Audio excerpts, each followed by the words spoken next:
ये एक एक्नॉलेजमेंट है कि देश की जनता आज किस तरह विकसित भारत के लक्ष्य के लिए कंधे से कंधा मिलाकर चल रही है।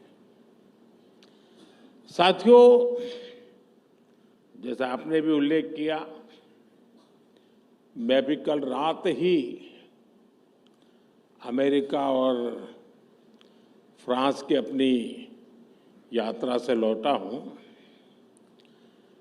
आज दुनिया के बड़े देश हो, दुनिया के बड़े मंच हो, भारत को लेकर जिस विश्वास से भरे हुए हैं, ये पहले कभी नहीं था।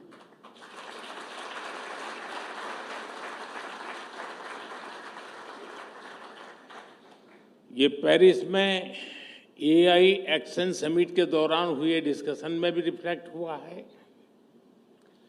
आज भारत ग्लोबल फ्यूचर से जुड़े विमर्श के सेंटर में है और कुछ चीजों में उसे लीड भी कर रहा है। मैं कभी-कभी सोचता हूं, अगर 2014 में देशवासियों ने हमें आशीर्वाद न दिए होते, अब आप भी सोचिए,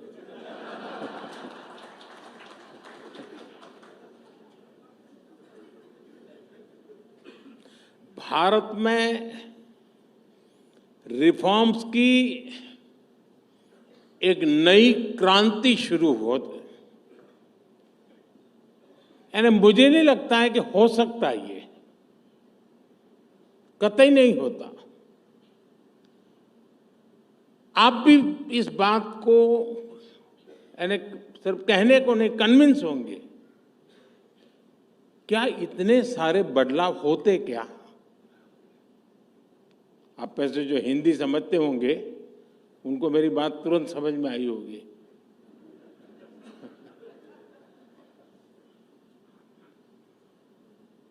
देश तो पहले भी चल रहा था। कांग्रेस स्पीड ऑफ डेवलपमेंट और कांग्रेस स्पीड ऑफ करप्शन, ये दोनों चीजें देश देख रहा था। अगर वही जारी रहता तो क्या होता? देश का एक अहम टाइम पीरियड बर्बाद हो जाता। 2014 में तो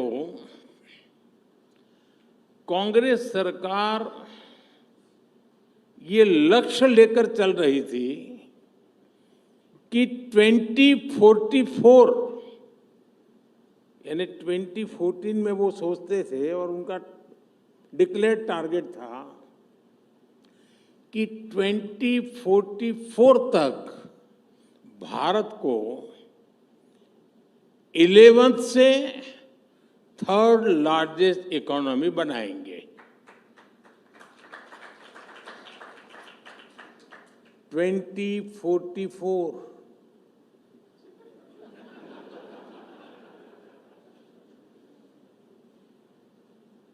यानी 30 साल का टाइम पीरियड था। ये था कांग्रेस का स्पीड ऑफ डेवलपमेंट। और विकसित भारत का स्पीड ऑफ डेवलपमेंट क्या होता है, ये भी आप देख रहे हैं। सिर्फ एक दशक में भारत टॉप 5 इकोनॉमी में आ गया।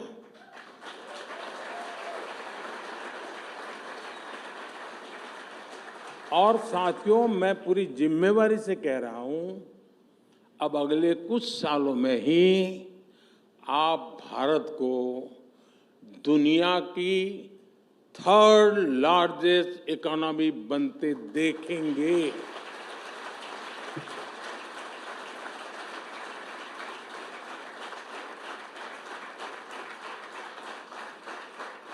अब हिसाब लगाइए 2044।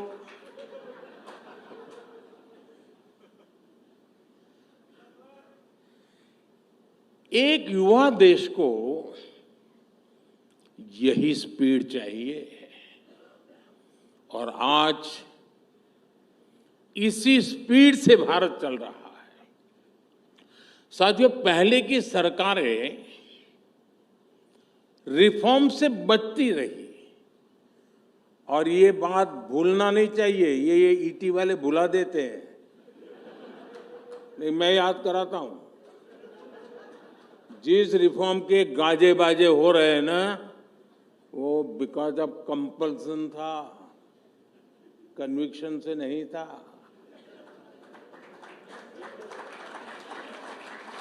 आज हिंदुस्तान जो रिफॉर्म कर रहा है वो कन्विक्शन से कर रहा है।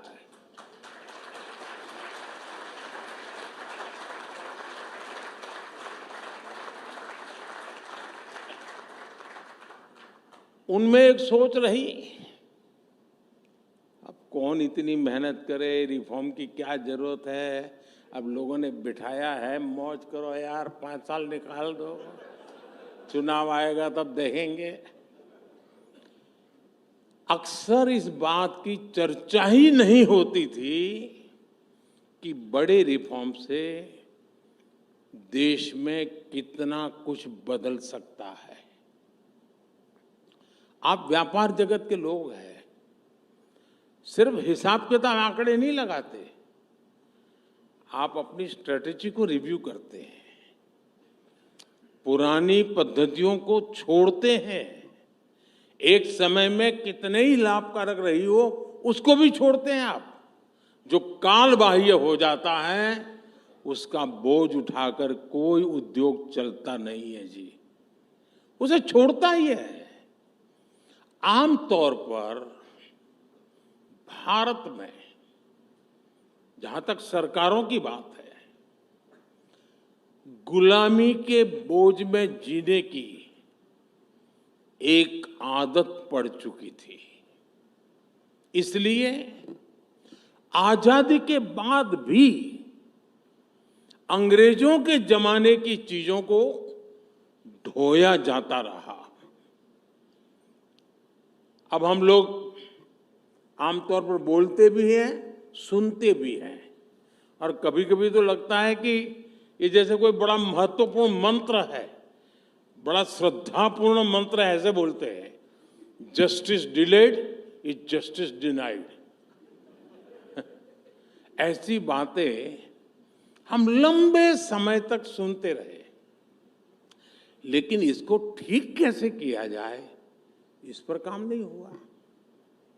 समय के साथ हम इन चीजों के इतने आदी हो गए कि बदलाव को नोटिस ही नहीं कर पाते। और हमारे यहां तो एक ऐसा इकोसिस्टम भी है, कुछ साथी यहां भी बैठे होंगे, जो अच्छी चीजों के बारे में चर्चा होने ही नहीं देते। वो उसको रोकने में ही ऊर्जा लगाए रखते हैं, जबकि लोकतंत्र में अच्छी चीजों पर भी चर्चा होना, मंथन होते रहना, ये भी लोकतंत्र की मजबूती के लिए उतना ही जरूरी है। लेकिन एक धारणा बना दी गई है कि कुछ नेगेटिव कहो, नेगेटिविटी फैलाओ, वही डेमोक्रेटिक है। अगर पॉजिटिव बातें होती हैं तो डेमोक्रेसी को कमजोर करार कर दिया जाता है।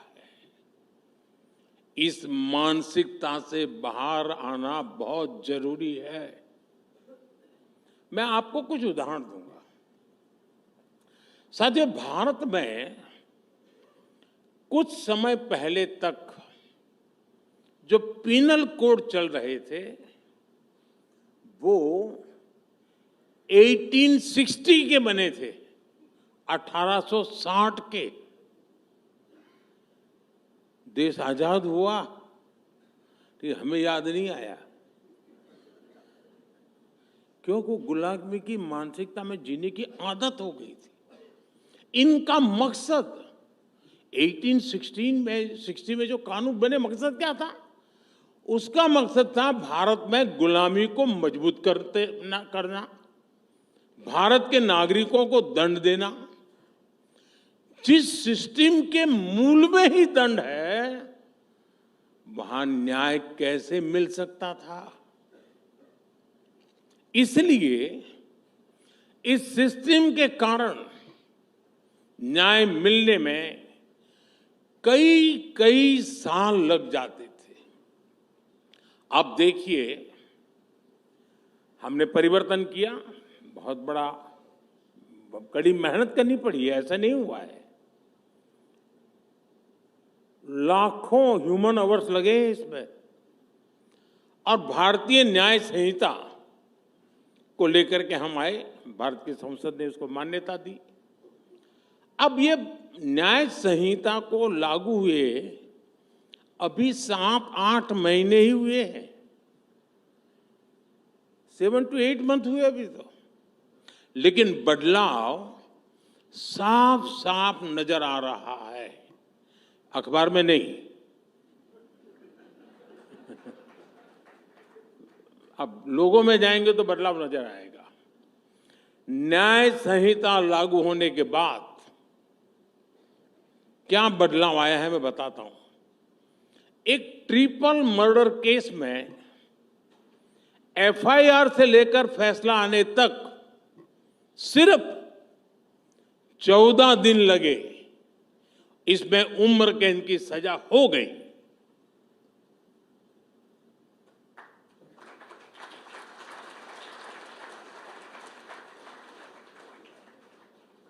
एक स्थान पर एक नाबालिग की हत्या के केस को 20 दिन में अंतिम परिणाम तक पहुंचाया गया। गुजरात में गैंगरेप के एक मामले में 9 अक्टूबर को केस दर्ज हुआ, 26 अक्टूबर को चार्जशीट भी दाखिल हो गई, और आज 15 फरवरी को ही कोर्ट ने आरोपियों को दोषी करार दे दिया।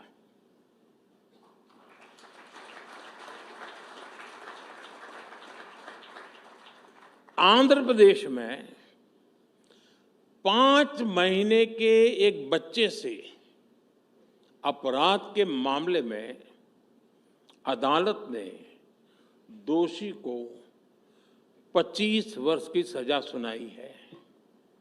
इस केस में डिजिटल सबूतों ने बहुत बड़ी भूमिका निभाई। एक और मामले में रेप और मर्डर के आरोपी की तलाश में ई प्रिजन मॉड्यूल से बड़ी मदद मिली। इसी तरह एक राज्य में रेप और मर्डर का केस हुआ और तुरंत ही पता चल गया कि संदिग्ध दूसरे राज्य में एक क्राइम में पहले जेल जा चुका है। इसके बाद उसकी गिरफ्तारी पे भी समय नहीं लगा। ऐसे अनेक मामले में गिना सकता हूं जिसमें आज लोगों को तेजी से न्याय मिलने लगा है। साथियों, ऐसा ही एक बड़ा रिफॉर्म प्रॉपर्टी राइट्स को लेकर हुआ है। यूएन की एक स्टडी में किसी देश के लोगों के पास प्रॉपर्टी राइट्स का न होना एक बहुत बड़ा चैलेंज माना गया है। दुनिया के अनेक देशों में करोड़ों लोगों के पास प्रॉपर्टी के कानूनी दस्तावेज नहीं है, जबकि लोगों के पास प्रॉपर्टी राइट्स होने से गरीबी कम करने में मदद मिलती है। ये बारीकियां पहले की सरकारों को पता भी नहीं था। और कौन इतना सरदर्द उठाए जी, कौन मेहनत करे? ऐसे काम को ईटी की हेडलाइन तो बनने वाली नहीं है, तो करेगा कौन? ऐसी अप्रोच से न देश चला करते हैं, न देश बना करते हैं।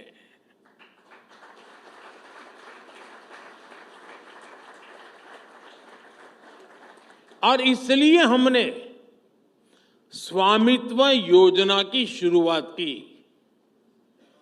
स्वामित्व योजना के तहत देश के 3 लाख से ज्यादा गांवों का ड्रोन सर्वे किया गया। 2.25 करोड़ से ज्यादा लोगों को प्रॉपर्टी कार्ड दिए गए। और मैं ईटी को एक हेडलाइन आज दे रहा हूं। स्वामित्व लिखना जरा ईटी के लिए तकलीफ वाला है, लेकिन फिर भी वो तो आदत से हो जाएगा। स्वामित्व योजना की वजह से देश के ग्रामीण क्षेत्र में अब तक 100 लाख करोड़ रुपए की प्रॉपर्टी की वैल्यू अनलॉक हुई है। 100 लाख करोड़ यानी 100 लाख करोड़ रुपयों की प्रॉपर्टी पहले भी गांव में मौजूद थी, गरीब के पास मौजूद थी, लेकिन इसका उपयोग आर्थिक विकास में नहीं हो पाता था। प्रॉपर्टी के राइट्स न होने से गांव के लोगों को बैंक से लोन नहीं मिल पाता था। अब ये दिक्कत हमेशा हमेशा के लिए दूर हो गई है। आज पूरे देश से ऐसी खबरें आती हैं कि कैसे स्वामित्व योजना के प्रॉपर्टी कार्ड से लोगों का फायदा हो रहा है। अभी कुछ दिन पहले राजस्थान की एक बहन से मेरी बातचीत हो रही है। उस बहन को स्वामित्व योजना के तहत प्रॉपर्टी कार्ड मिला हुआ है। इनका परिवार 20 साल से एक छोटे से मकान में रहता था। जैसे ही प्रॉपर्टी कार्ड मिला तो उनको बैंक से करीब 8 लाख का लोन मिला। 8 लाख रुपए का लोन मिला कागज मिलने से। इस पैसे से उस बहन ने एक दुकान शुरू की। अब उससे हुई कमाई से वो परिवार अब अपने बच्चों की हायर एजुकेशन के लिए सपोर्ट कर पा रही है। एंड अब देखिए कैसे बदलाव आता है। एक और राज्य में एक गांव में एक व्यक्ति ने प्रॉपर्टी कार्ड दिखाकर बैंक से 4.5 लाख का लोन लिया। उस लोन से उसने एक गाड़ी खरीदी और ट्रांसपोर्टेशन का काम उसने शुरू कर दिया। एक और गांव में एक व्यक्ति ने प्रॉपर्टी कार्ड पर लोन लेकर अपने खेत में मॉडर्न इरिगेशन फैसिलिटी तैयार करवाई। ऐसे ही कई उदाहरण हैं जिनसे गांवों में गरीबों को कमाई के नए रास्ते बन रहे हैं। ये रिफॉर्म, परफॉर्म, ट्रांसफॉर्म की असली स्टोरीज हैं जो अखबारों और टीवी चैनल्स के हेडलाइन में नहीं आती है। साथियों, आजादी के बाद हमारे देश में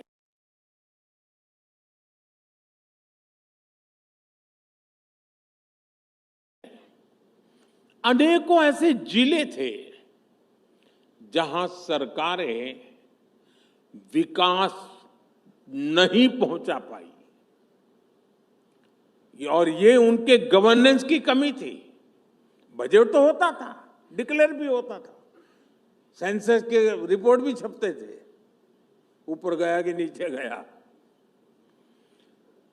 करना ये चाहिए था कि इन जिलों पर खास फोकस करते, लेकिन इन जिलों को पिछड़े जिले, बैकवर्ड डिस्ट्रिक्ट, इसका लेबल लगाकर उन जिलों को अपने हाल पर छोड़ दिया। इन जिलों को कोई हाथ लगाने को तैयार नहीं होता था। यहां सरकारी अफसर भी अगर ट्रांसफर होती थी तो ये मान लिया जाता था कि पनिशमेंट पोस्टिंग पर भेजा गया है। साथियों, इतना नेगेटिव एनवायरनमेंट, उस स्थिति को मैंने एक चुनौती के रूप में लिया और पूरे अप्रोच को ही बदल डाला। हमने ऐसे देश के करीब 100 से ज्यादा जिलों को आइडेंटिफाई किया, जिसको कभी बैकवर्ड जिला कहते थे, मैंने कहा ये एस्पिरेशनल डिस्ट्रिक्ट है, ये बैकवर्ड नहीं है। हमने यहां देश के युवा अफसरों को वहां पर ड्यूटी देना शुरू कर दिया। माइक्रो लेवल पर गवर्नेंस को सुधारने का प्रयास शुरू किया। हमने उन इंडिकेटर्स पर काम किया जिसमें ये सबसे पीछे थे। फिर मिशन मोड पर कैंप लगाकर सरकार की फ्लैगशिप योजनाओं को यहां लागू किया। आज इनमें से कई एस्पिरेशनल डिस्ट्रिक्ट्स देश के इंस्पिरेशनल डिस्ट्रिक्ट्स बन चुके हैं।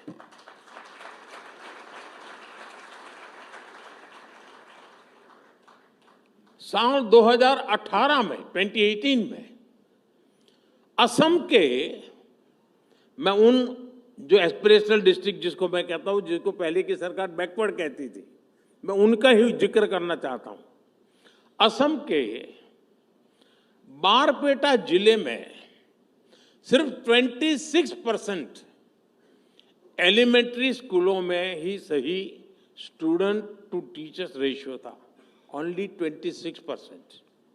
आज उस डिस्ट्रिक्ट में 100% स्कूलों में स्टूडेंट टीचर रेशियो आवश्यकता के अनुसार हो गया। बिहार के बेगूसराय जिले में सप्लीमेंट्री न्यूट्रिशन लेने वाली गर्भवती महिलाओं की संख्या ओनली 21% थी। बजट नहीं था, ऐसा नहीं था, बजट तो था, ओनली 21%। उसी प्रकार से यूपी के चंदौली जिले में ये 14% थी। आज दोनों जिलों में ये 100% हो चुकी है। इसी तरह बच्चों के 100% टीकाकरण के अभियान में भी कई जिले बेहतरीन प्रदर्शन कर रहे हैं। यूपी के श्रावस्ती में 49% से बढ़कर 86%, तो तमिलनाडु के रामनाथपुरम में 67% से बढ़कर 93% हम पहुंचे हैं। ऐसी ही सफलताओं को देखते हुए ही अब देश के हम फिर ये एक प्रयोग बहुत सफल रहा, ग्रास रूट लेवल पर परिवर्तन लाने का प्रयास सफल रहा। तो जैसे पहले हमने 100 करीब एस्पिरेशनल डिस्ट्रिक्ट आइडेंटिफाई किए, अब हम एक स्टेज नीचे जाकर के 500 ब्लॉक्स, उनको हमने एस्पिरेशनल ब्लॉक घोषित किया है और वहां हम बिल्कुल फोकस वे में तेजी से काम कर रहे हैं। अब आप कल्पना कर सकते हैं, हिंदुस्तान के 500 ब्लॉक्स, उसकी बेसिक बदलाव आएगा, मतलब देश के सारे पैरामीटर बदल जाते हैं। साथियों, यहां बहुत बड़ी संख्या में इंडस्ट्री लीडर्स बैठे हैं। आपने कई दशक देखे हैं दशकों से आप बिजनेस में हैं। भारत में बिजनेस का माहौल कैसा होना चाहिए, ये अक्सर आपकी विश लिस्ट का हिस्सा हुआ करता था। सोचिए कि हम 10 साल पहले कहां थे और आज कहां हैं। एक दशक पहले भारत के बैंक भारी संकट से गुजर रहे थे। हमारा बैंकिंग सिस्टम फ्रेजाइल था। करोड़ों भारतीय बैंकिंग सिस्टम से बाहर थे। और अभी विनीत जी ने जनधन अकाउंट की चर्चा भी की। भारत दुनिया के उन देशों में से एक था जहां एक्सेस टू क्रेडिट सबसे मुश्किल था। साथियों, हमने बैंकिंग सेक्टर को मजबूत करने के लिए अलग अलग स्तर पर एक साथ काम किया। Banking the unbanked, securing the unsecured, funding the unfunded, ये हमारी स्ट्रेटेजी रही। 10 साल पहले ये तर्क दिया जाता था कि देश में बैंक ब्रांच नहीं है तो कैसे फाइनेंशियल इंक्लूजन होगा। आज देश के करीब करीब हर गांव के 5 किलोमीटर के दायरे में कोई बैंक ब्रांच या बैंकिंग कॉरेस्पॉन्डेंट मौजूद है। एक्सेस टू क्रेडिट कैसे बढ़ा, इसका एक उदाहरण मुद्रा योजना है। करीब 32 लाख करोड़ रुपए उन लोगों तक पहुंचे हैं जिनको बैंकों की पुरानी व्यवस्था के तहत लोन मिल ही नहीं सकता था। ये कितना बड़ा परिवर्तन हुआ है। एमएसएमईज के लिए लोन मिलना आज बहुत आसान हुआ है। आज रेहड़ी पटरी ठेले वालों तक को हमने आसान लोन से जोड़ा है। किसानों को मिलने वाला लोन भी 2 गुने से अधिक किया है। हम बहुत बड़ी संख्या में लोन दे रहे हैं, बड़े अमाउंट में लोन दे रहे हैं और साथ ही हमारे बैंकों का प्रॉफिट भी बढ़ रहा है। 10 साल पहले तक इकोनॉमिक टाइम्स ही बैंकों के रिकॉर्ड घोटाले की खबरें छापता था। रिकॉर्ड एनपीएस पर चिंता जताने वाले एडिटोरियल छपते थे। आज आपके अखबार में क्या छप रहा है? अप्रैल से दिसंबर तक सरकारी बैंकों ने 1.25 लाख करोड़ रुपए से अधिक का रिकॉर्ड प्रॉफिट दर्ज किया है।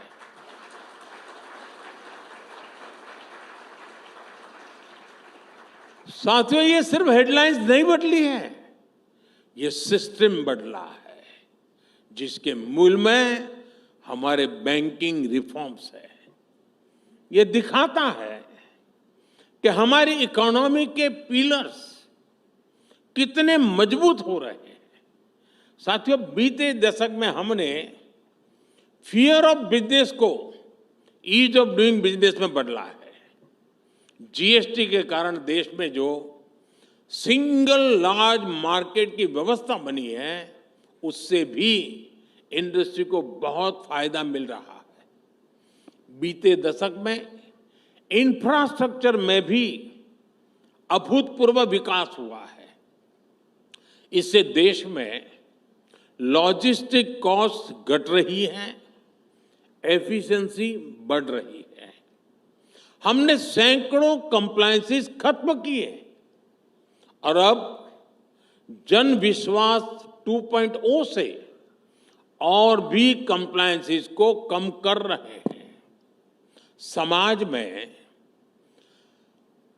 और ये मेरा कन्विक्शन है, सरकार का दखल और कम हो, इसके लिए सरकार एक डीरेगुलेशन कमीशन भी बनाने जा रही है।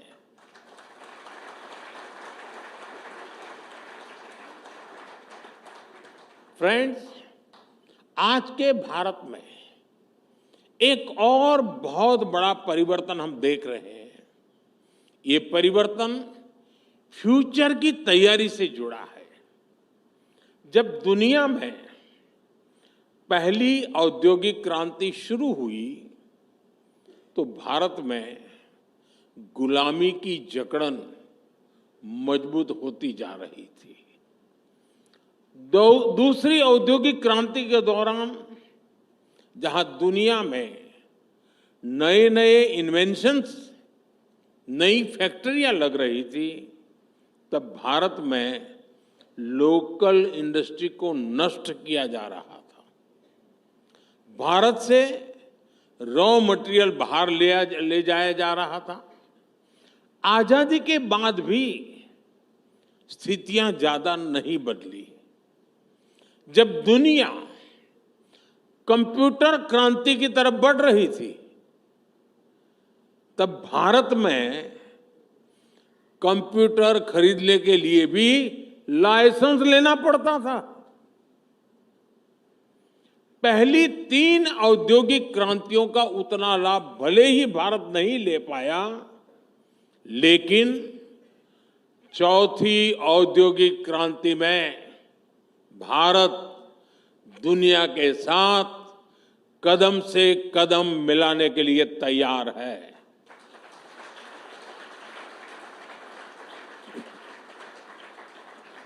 साथियों, विकसित भारत की यात्रा में हमारी सरकार प्राइवेट सेक्टर को बहुत अहम सहभागी मानती है। सरकार ने बहुत सारे नए सेक्टर्स को प्राइवेट सेक्टर के लिए खोल दिया है, जैसे स्पेस सेक्टर। आज बहुत सारे नौजवान, बहुत सारे स्टार्टअप्स इस स्पेस सेक्टर में बड़ा योगदान दे रहे हैं।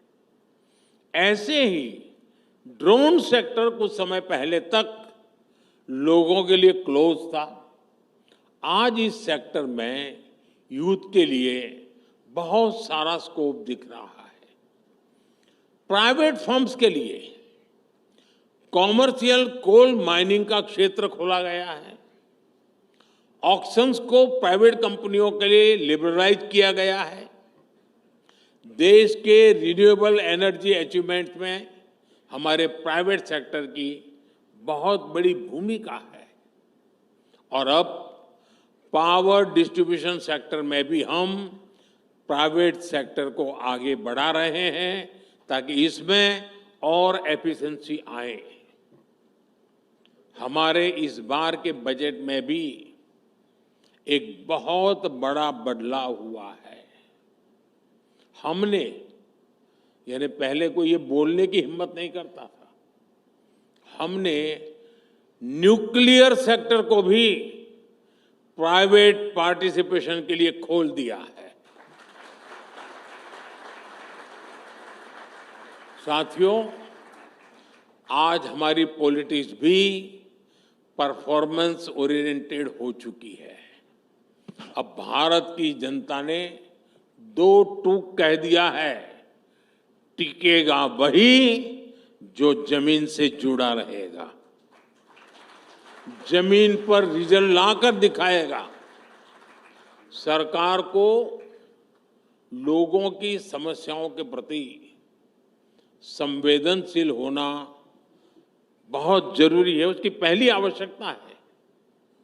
हमसे पहले जिन पर पॉलिसी मेकिंग का जिम्मा था, उनमें संवेदनशीलता शायद बहुत आखिर में नजर आती थी, इच्छा शक्ति भी बहुत आखिर में नजर आती थी। हमारी सरकार ने संवेदनशीलता के साथ लोगों की समस्याओं को समझा, जोश और जुनून के साथ उन्हें सुलझाने के लिए जरूरी कदम उठाए। आज दुनिया की तमाम स्टडीज बताती है कि बीते दशक में जो बेसिक सुविधाएं देशवासियों को मिली है, जिस तरह वो एम्पावर हुए हैं, उसके कारण ही सिर्फ 10 साल में 25 करोड़ भारतीय गरीबी से बाहर निकल आए हैं। इतना बड़ा वर्ग न्यू मिडिल क्लास का हिस्सा बन गया। ये न्यू मिडिल क्लास अब अपनी पहला टू व्हीलर, अपनी पहली कार, अपना पहला घर खरीदने के सपने देख रहा है। मिडिल क्लास को सपोर्ट करने के लिए इस वर्ष के बजट में भी हमने जीरो टैक्स की सीमा को 7 लाख से बढ़ाकर 12 लाख किया है।